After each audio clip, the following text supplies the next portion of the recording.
The Public Policy Luncheon Series has become a signature event for Commerce Lexington over the past few years, many years. These events would not be possible without committed sponsors.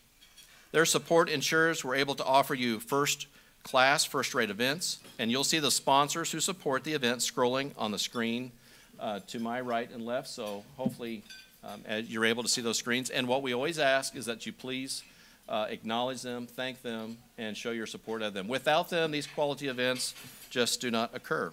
We would especially like to thank Kentucky American Water for being our presenting sponsor for the luncheon series.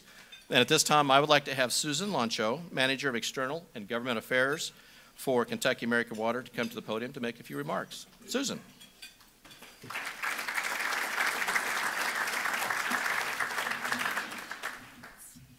I think we should give another round of applause to Commerce Lexington for getting that far and for doing so well.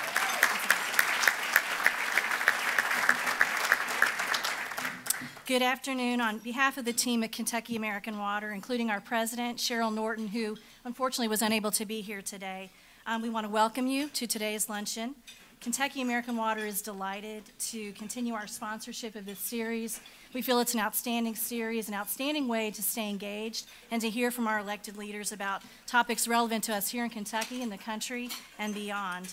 And we're so appreciative of the efforts that Commerce Lexington staff makes to pull these together.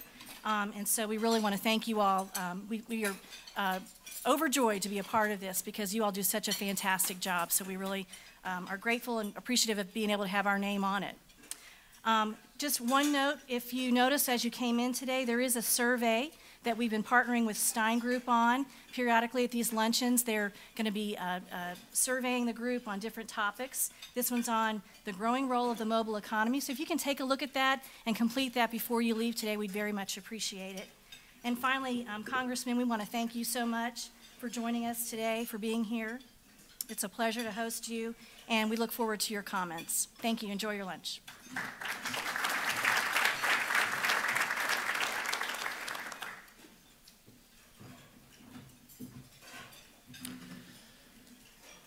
Thank you, Susan. Thank you, Kentucky American Water. We appreciate your support.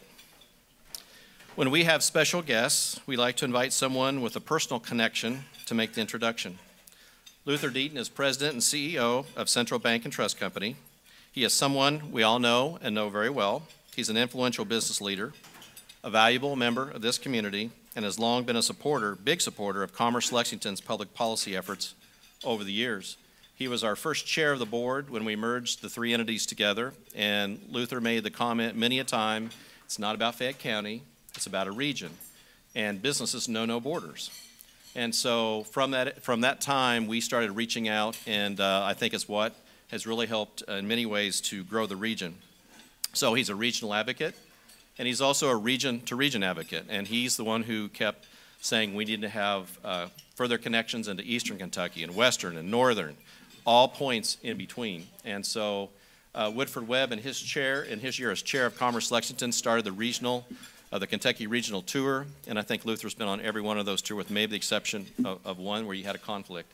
So it's my honor to have Luther come up and make the introduction because he has friendships across all political lines, but he has one incredible relationship, and that's with our speaker today. So Luther, would you come up and introduce our special guest?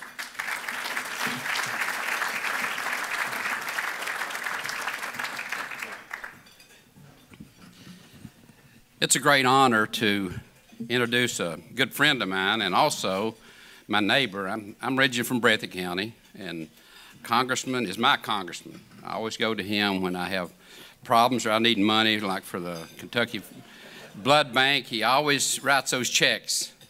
But I called him yesterday, and I said, Congressman, I said, Lou Gehrig's, we're having this ice bucket deal. And I said, I did it last Friday, and it wasn't bad at all. And I said, I'm going to challenge you that I'll do it today while you're up making your speech. So he called me at 6 o'clock this morning. He said, Luther, I just want to let you know I did take the ice bucket challenge, and I did it this morning in my shower. I took a cold shower. Congressman Rogers holds one of the most influential positions in Washington. serving as chairman of the House Appropriations and Revenue Committee. The committee is responsible for appropriating how federal dollars are spent. Currently, in his 17th term representing the people of East Kentucky, Congressman Hal Rogers is the longest-serving Kentucky Republican ever elected to office. He is beloved by all the people of his district. He has always been focused on economic development, job creation, fighting illegal drug use, and preserving the natural treasuries of Appalachia region where he was raised and I was raised. You know, to get things done, it's not about Republicans or Democrats or independents. It's about working together, bipartisanship. And when they write about Congressman Rogers, I can tell you it's going to be that he works both sides of the aisle. He is a guy that if it's a need wherever in Kentucky, whether it's in his region or in West Kentucky or Louisville, Northern Kentucky, wherever, Central Kentucky, he's there. And the Kentucky Blood Center is a big prime example to that. This guy really stepped up to the plate, helped us do many things where we can better serve every region of this great state we live in. But he and Governor Beshear got together and created SOAR. I've never seen as much energy in my life and being from East Kentucky since they started this. But he got up along with the governor and said, we can't do this. It's going to take you. And they pointed out to the audience of the people that live there. You have to buy into this. You have to help us.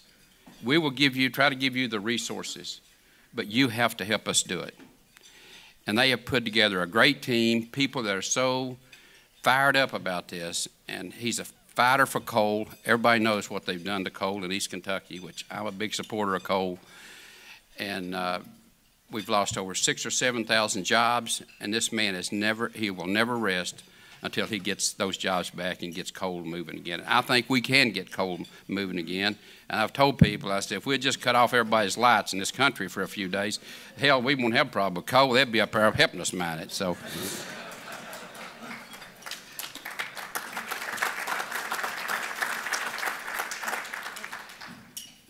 But he's a great friend, and I met him through another good friend of mine, Clay Davis, which is here. Clay's retired, and he used to loan me money till he got too old, and he wouldn't loan it to me anymore. He said, Luther, you need to be trying to think about retiring, not borrowing money. But Clay, I got another 15 or 20 years to go.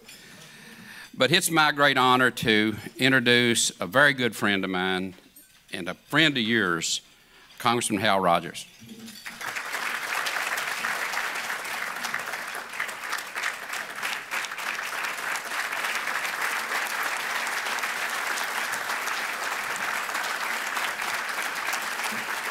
Thank you. Thank you. Thank you. Thank you very much for that nice, warm welcome. And Luther, thank you, I guess, for that introduction. Luther, you know, has a new office down at the bank. He had just moved in, and he was sitting behind that big desk, the furniture not quite yet placed. And this person came to the door to the office and peeked in. And Luther said, "Can I help you?" And he said, "Well, but wait a minute. I've got a phone call here from the governor. Governor, let me call you back. I've got an important visitor here." Trying to impress everybody. And he waved the guy in. "Come on in. What can I do for you?" The guy says, "I'm here to hook up your telephone."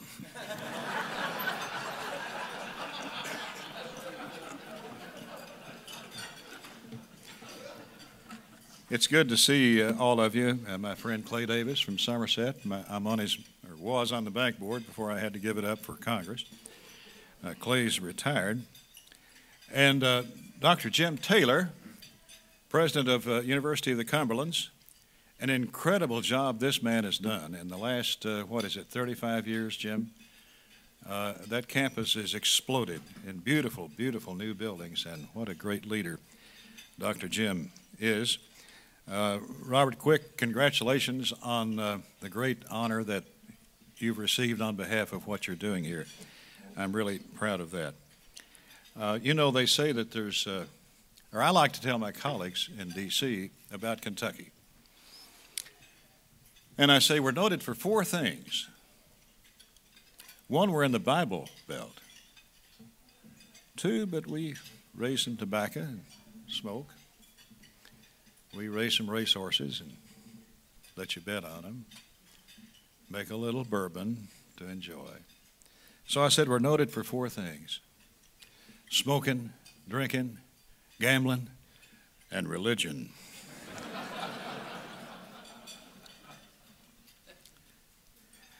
It's an interesting time in D.C.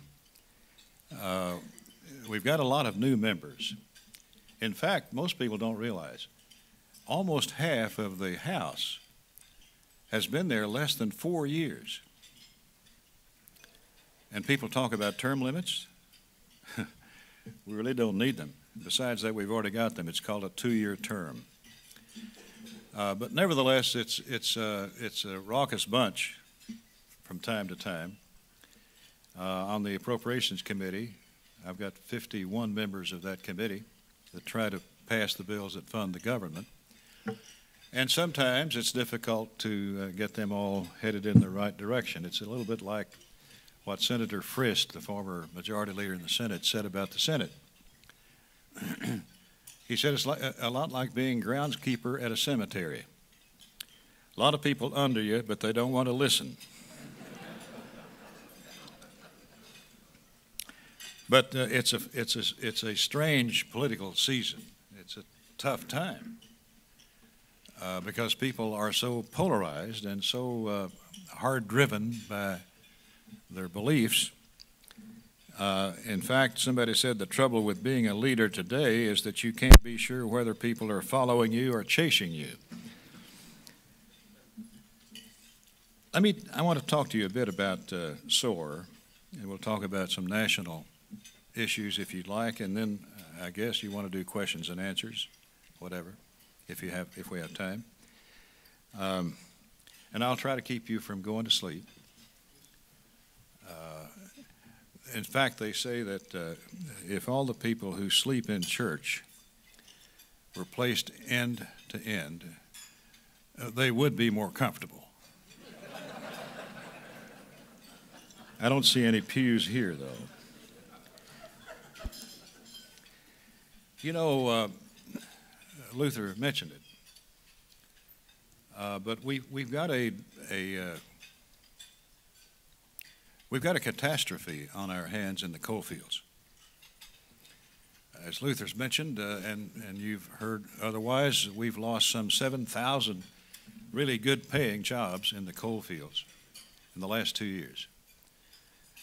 We've got people who were making $60,000, $70,000 a year now trying to find a job at McDonald's, most of them unsuccessfully, making meager wages, trying to support a family and a lifestyle that they so recently enjoyed. So it's a tough, tough time. Now, there's nobody in this room or anywhere else that's a bigger supporter of the coal industry than me. I've fought for it ever since I've been there because of the jobs and the economy upon which East Kentucky has depended. However, with that kind of disaster occurring in the coal fields, Governor Beshear and I have decided to try to do something about it.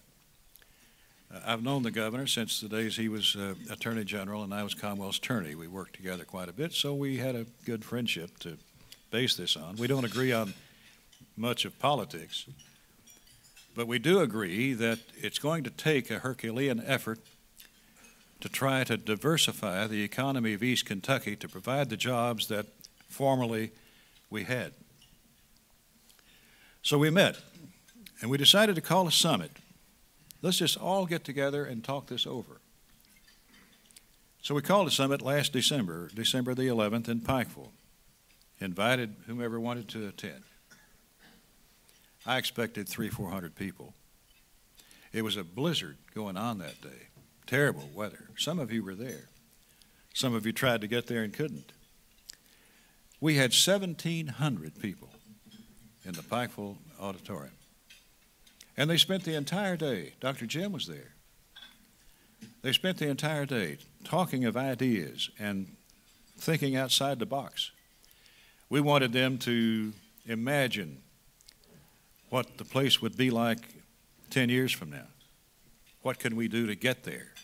How can we diversify? What else can we do? Not to demean coal. Coal's going to be here. We're going to be mining coal a long time from now. It's difficult, though, with the regulations that the administration is putting on the mining, the burning, and the exporting of coal. It's extremely difficult for the coal business to succeed. So we've got to find jobs to replace those we've lost. Well, that meeting was an inspiration. People still talk about it. It gave an energy, and it gave us a chance to ask people what they wanted to do. We said, think outside the box. Tell us what you really think about. You may think it's silly or preposterous, but say it anyway. And boy, did they ever. So we formed 10 working groups dealing with things like tourism, agriculture, health, recruiting business, broadband, and the like.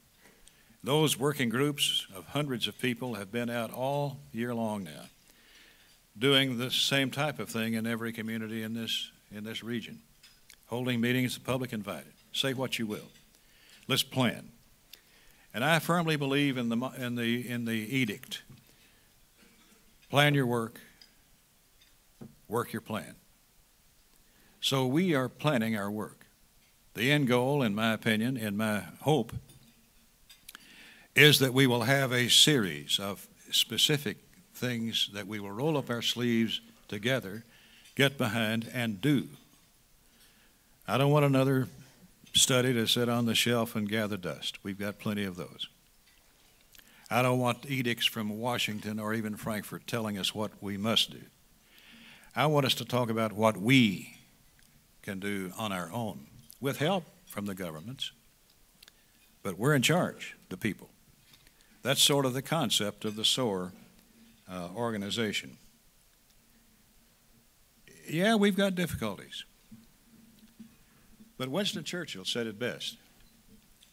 He said, the pessimist sees difficulty in every opportunity. The optimist sees opportunity in every difficulty. And so I see an opportunity here, a chance for us to remake the economy of all of East Kentucky. Will it be easy? No. Will it be quick? No. Will it be necessary? You darn tootin'. And so the work goes on. Now, one of the first major SOAR projects we're working on, I went to the governor before we started SOAR and met with he and the Speaker of the House and the President of the Senate, State Senate, and proposed that we build high-capacity, high-speed cable all through East Kentucky. They signed on right then and there. And so the idea is to take that cable to every nook and cranny of East Kentucky. Now, the governor wants to take it statewide. That's fine. If he's got the money, let him go right ahead. But we're working together on that as well. We've got the money set aside in ARC, Appalachian Regional Commission, for the East Kentucky piece of this thing. It's a multi-million-dollar undertaking. The idea is this will be black cable. I never heard that phrase until I got into this. What it means actually is we will run the cable and then you'll pay for the last mile to hook on. so that the local telephone companies and the local cable companies are part of the scheme, because this will benefit them. But if you take a drive up and down I-75 in my district, starting at Mount Vernon, going all the way to the Tennessee line, a little bit of a dream of a possibility of what could develop out of all of this. They've got a little cable.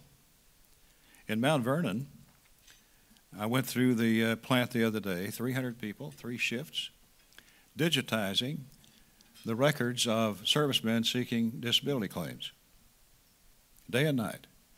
A huge file is reduced to a blip on the computer. There's no trucks bringing in the raw material. There's no trains or planes or whatever needed.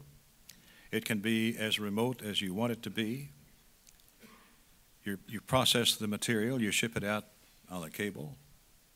There's no smokestacks. There's no infrastructure required for airports or trains or planes or trucks.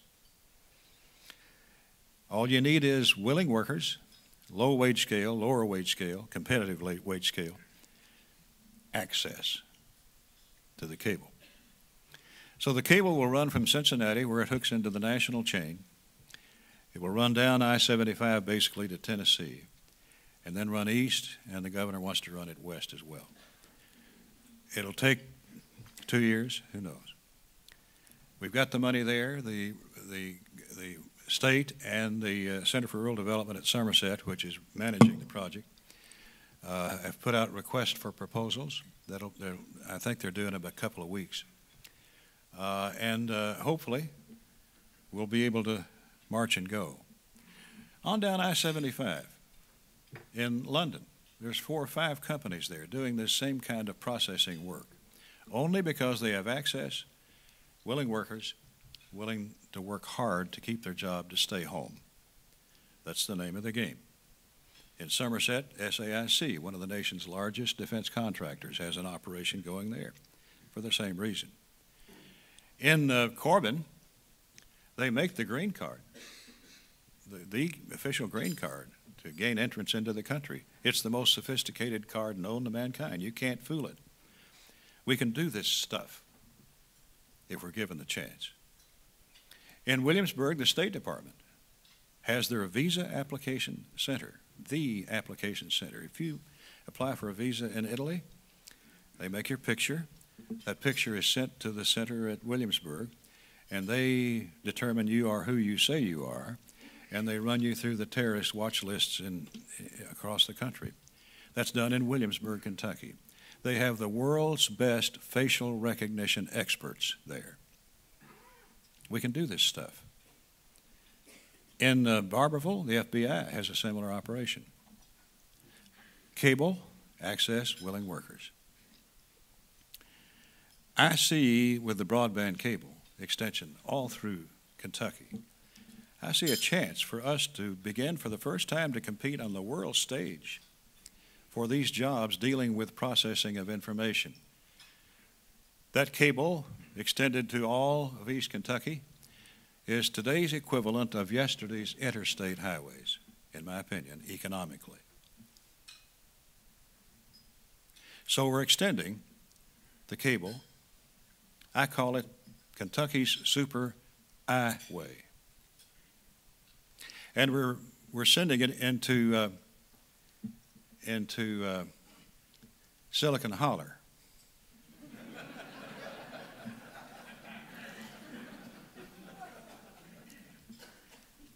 You got to dream before you can team. And SOAR is a chance for us all to dream and for us all to take on new chores, new thinking, outside the box, never thought of before, a chance for us to expand and to realize potential.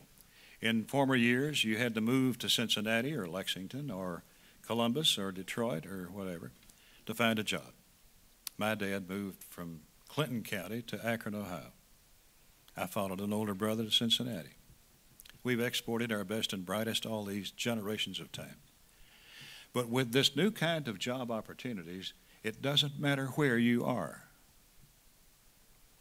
That Mount Vernon plant processing that data could be under a mountain on the edge of Letcher County. Doesn't matter, because the access doesn't depend upon roads or airplanes or anything else. So that, I think, is the possibilities that exist for us through the high-speed, high-capacity broadband cable.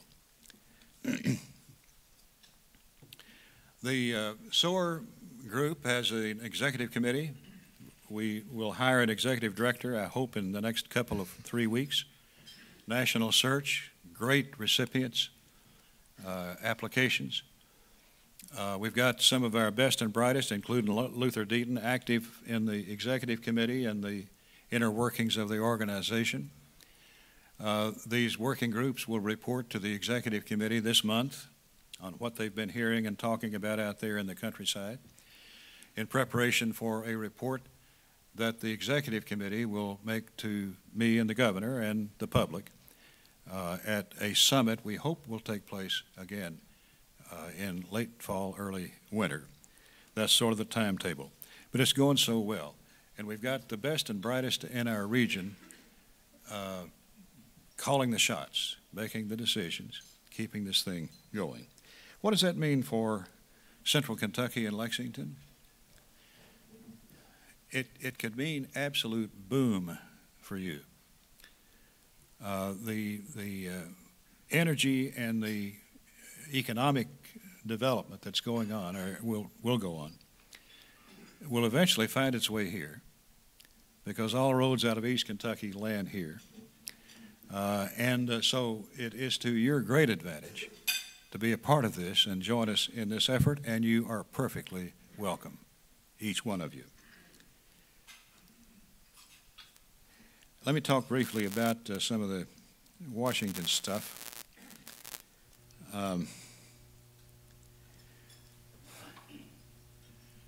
There's confusion coming from the White House. There's lack of leadership coming from the White House. America is hurting at home. We're being over-regulated to death in all industries, whether it's banking or engineering or healthcare or whatever. I hear it from every person. How can I get by with these regulations that are absolutely squashing us to death? But then there's confusion about our foreign policy. And it's very, very dangerous. It's a little bit like when Casey Stengel called his players together, asked them to line up alphabetically according to height.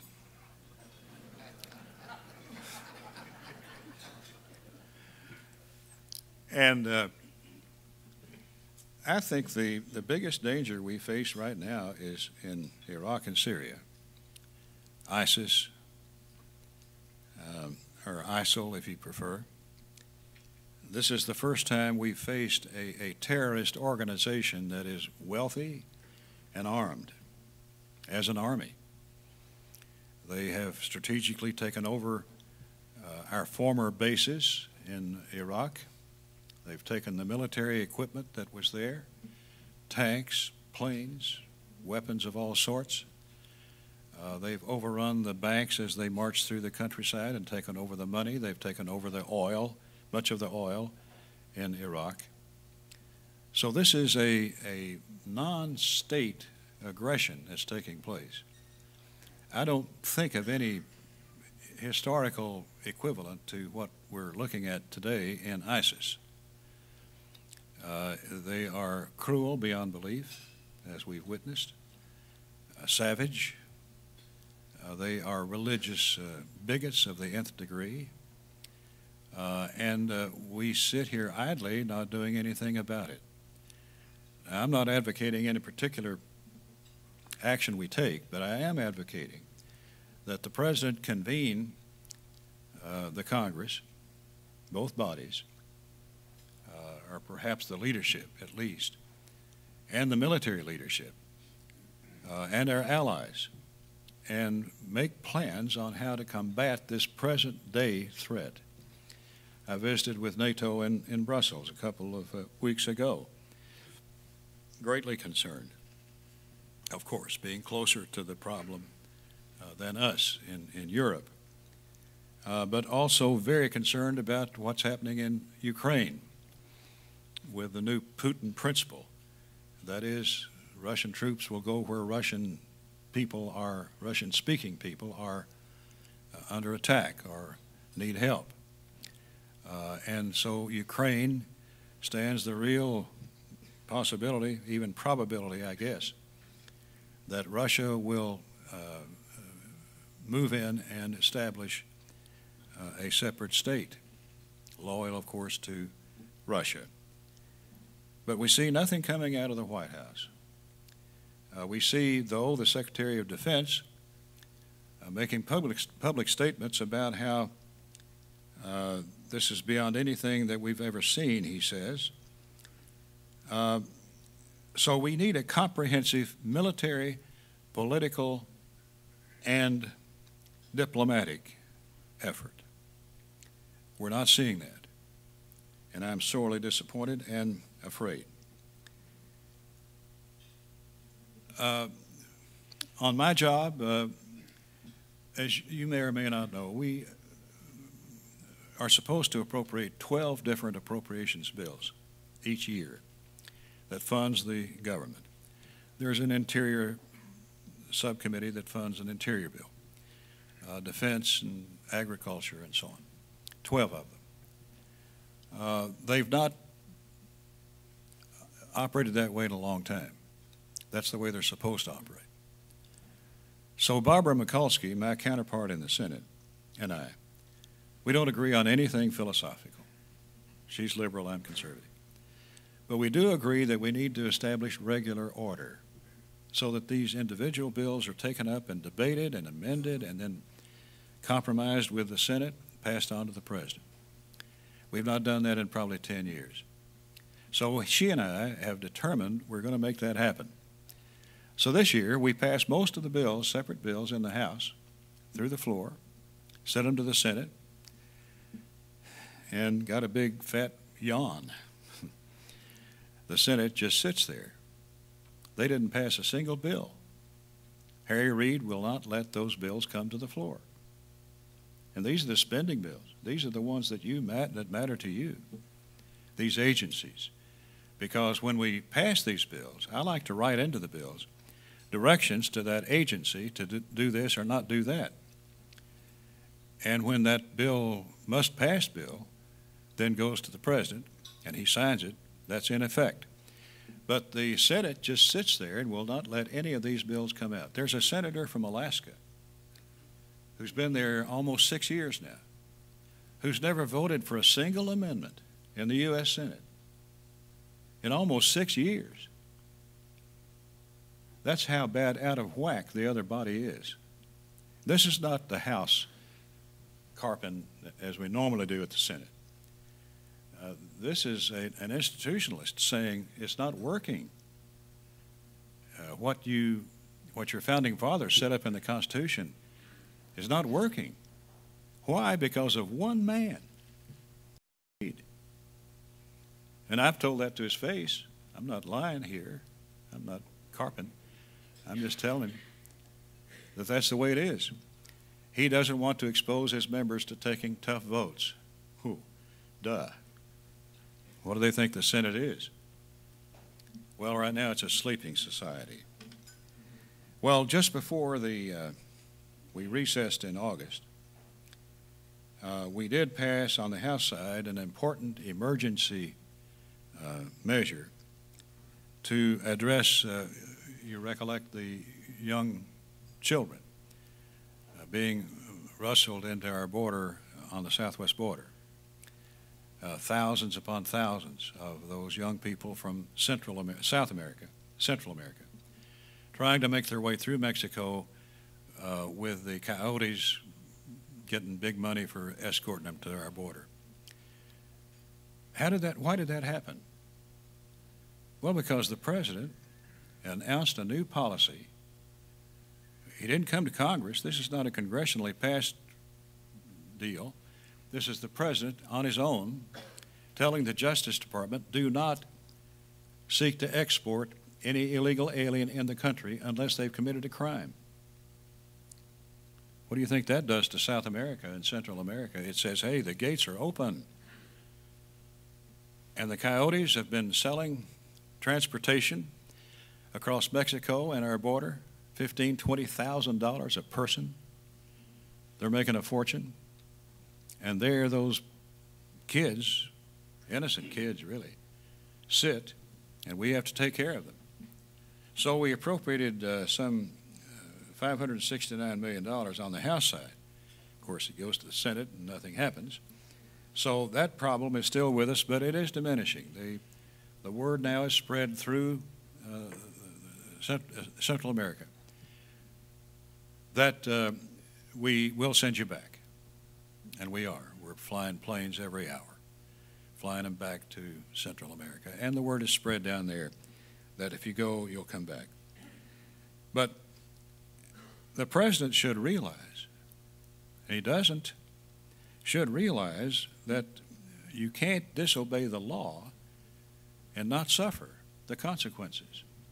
And by disobeying the law about deporting people who come in illegally, that is having consequences, and we're having to pay for it and have young people suffer on account of it. Now, you may ask, what about the government shutdown we hear about? Well, our fiscal year is September 30. And we've not obviously passed these appropriations bills for 2015 because the Senate refuses to do so. So we've got to go back now. We go back in session Monday. And in due course of time, we'll have to pass a continuing resolution, which continues spending as it is until we do something better. That will likely go until middle of December. And that would give Mikulski and me and our committees, Senate and House, a chance to write an omnibus spending bill, all 12 in one, $1 trillion plus $100 million, to fund the government all of 15, from middle December on to the next, through the next months. So that's sort of where we are. The problem we will, I'm afraid we might face in trying to pass a continuing resolution that's clean and simple and nothing more, could be a vehicle for others to try to tack on something that they want, like immigration reform, or who knows what. The president is talking about, on his own again, establishing or by executive decree a complete new immigration system that would stir up conservatives to try to do something about that on the CR. So that's the kind of maneuvering that we're going to have to deal with the next few days. I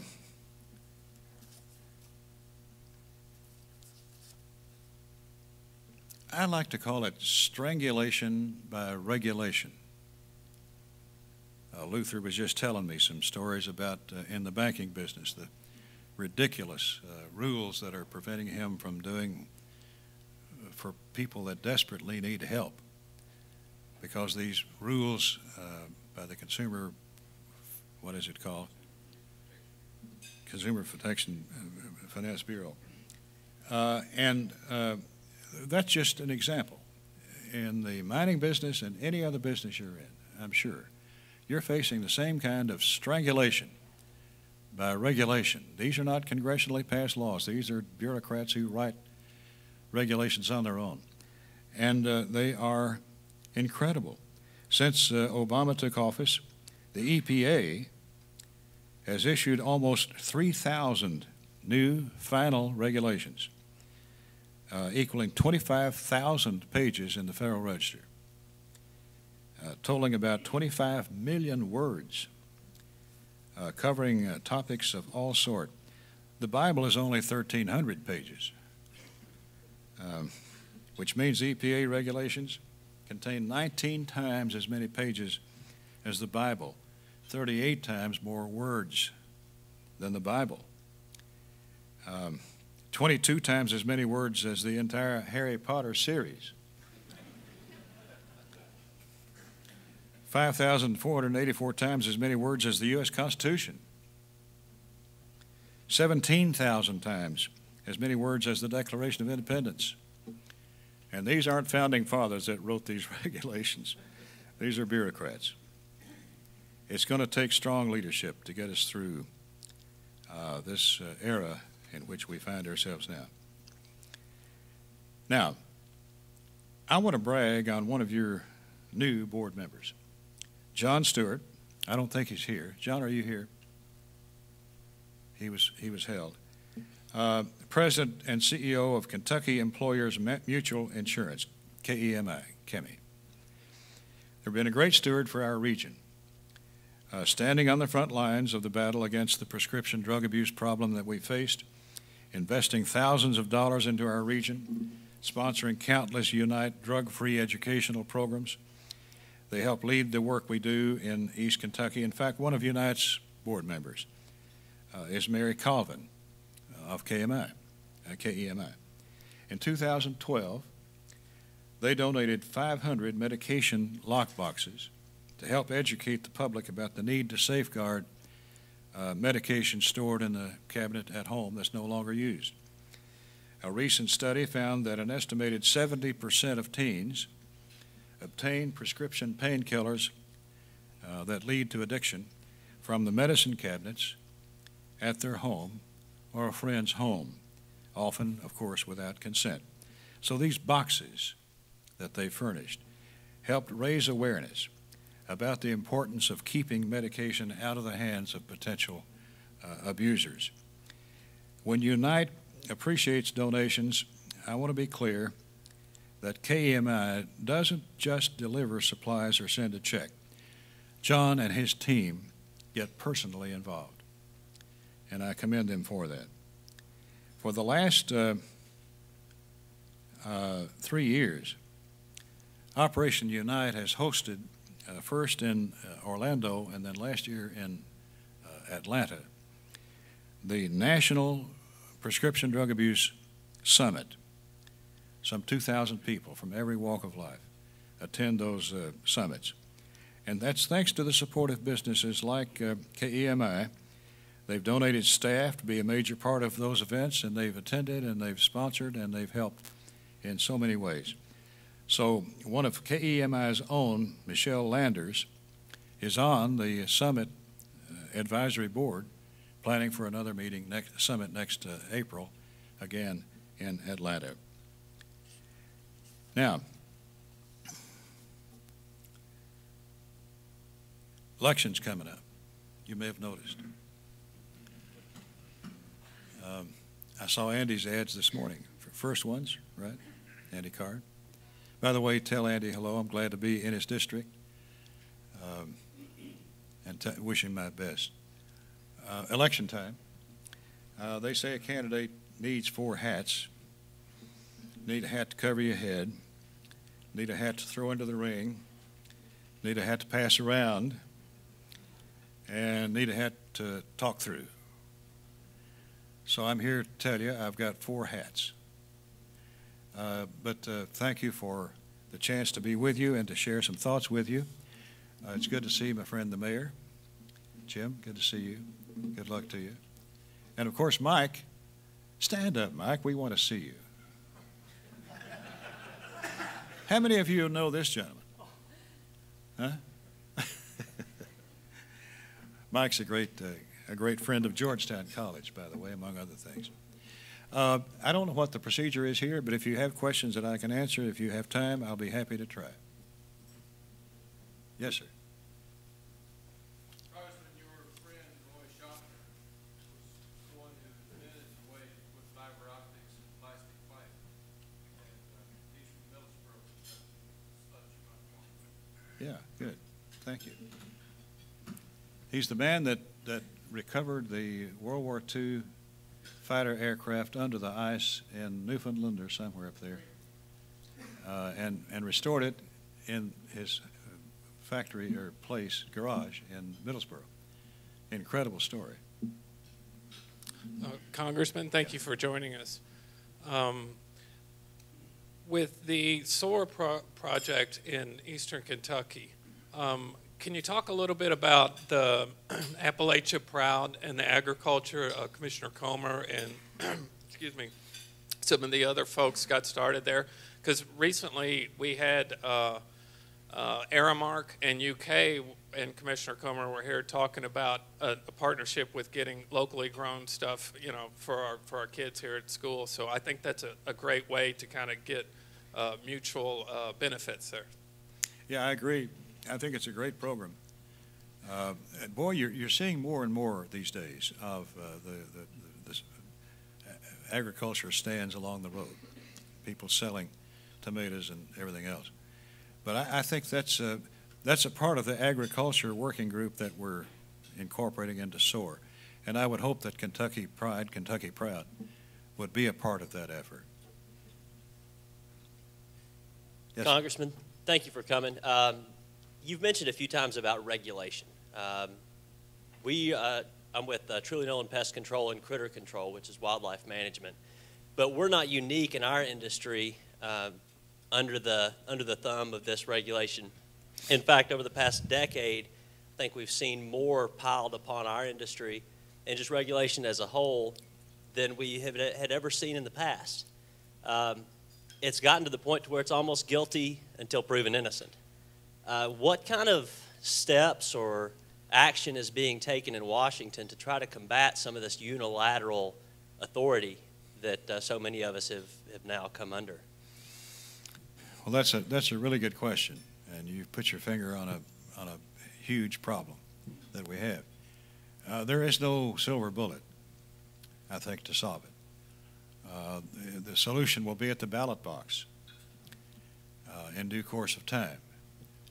But these are real matters. These are real concerns that people have. I hear it every day from every business and industry there is.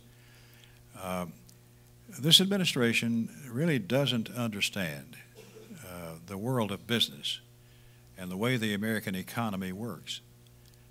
They come from academia, they come from community organizers. They just do not have people in places of authority that understand how the real world works. And these regulations are just, they're strangling us, as I said before.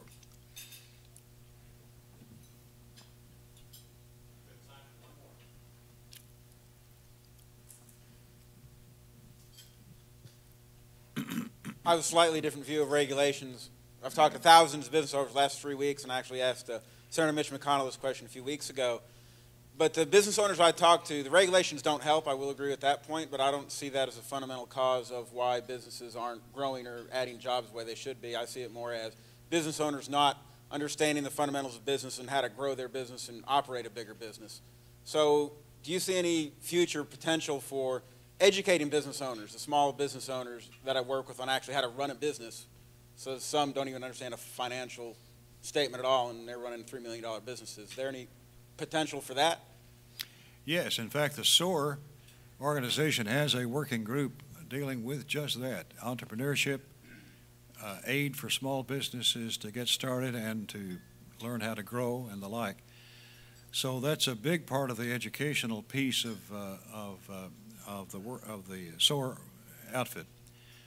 The Center for Rural Development at Somerset has been running an entrepreneurship program sponsored by Eastern Kentucky University for several years now, giving awards to young new businesses throughout the region who've shown that they can cut the mustard, so to speak, economically.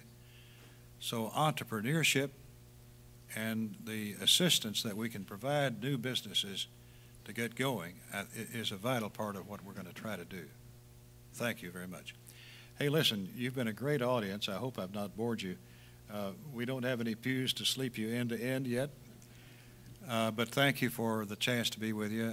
I love Lexington and Central Kentucky. I went to school here, of course.